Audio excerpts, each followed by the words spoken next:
Course word के नाजरीन अस्सलाम वालेकुम। दो भाई थे। बड़ा भाई बहुत मालदार था और छोटा भाई बेहद गरीब। छोटे भाई को एक रोज़ एहसास हुआ कि बड़े भाई के पास जाऊं, शायद इसको मेरी गरीबी पर रहम आ जाए और कुछ मदद कर दे। ये सोचकर बड़े भाई के पास दिन में तकरीबन 2 बजे गया और घर के आंगन में बैठ गया। बड़ा भाई घर के अंदर बैठा हुआ था।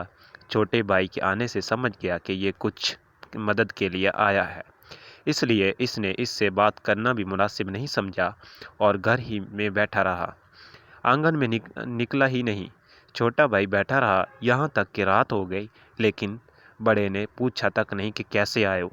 जब रात हो गई तो छोटे भाई ने कहा, अब तो मच्छर काट रहे हैं। ये अल्फाज सुनकर बड़ा भाई घर के अंदर बैठे कहने लगा, अगर बिच्छू भी काटेंगे तब भी कुछ नहीं दूंगा। ये अल्फाज जब छोटे भाई ने सुने तो मायूस होकर वापस चला गया।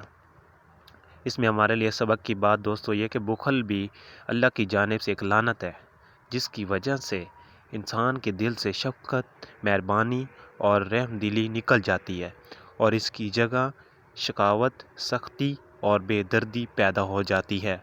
बस इसके बाद इंसान बज़ाहिर इंसान तो रहता है, मगर इसके अंदर इंसानियत या आदमियत नाम की कोई चीज़ ही नहीं रहती। इसकी एक मिसाल मज़कूरा वाक़या भी है। दोस्तों ये थी आज की वीडियो। अगर वीडियो पसंद आई हो तो वीडियो को लाइक करें, चैनल को भी सब्सक्राइब करें। अपना और अपने प्यारों का ख्याल रखिएगा। मिलती है नेक्स्ट वीडियो में। अल्लाह हाफिज़।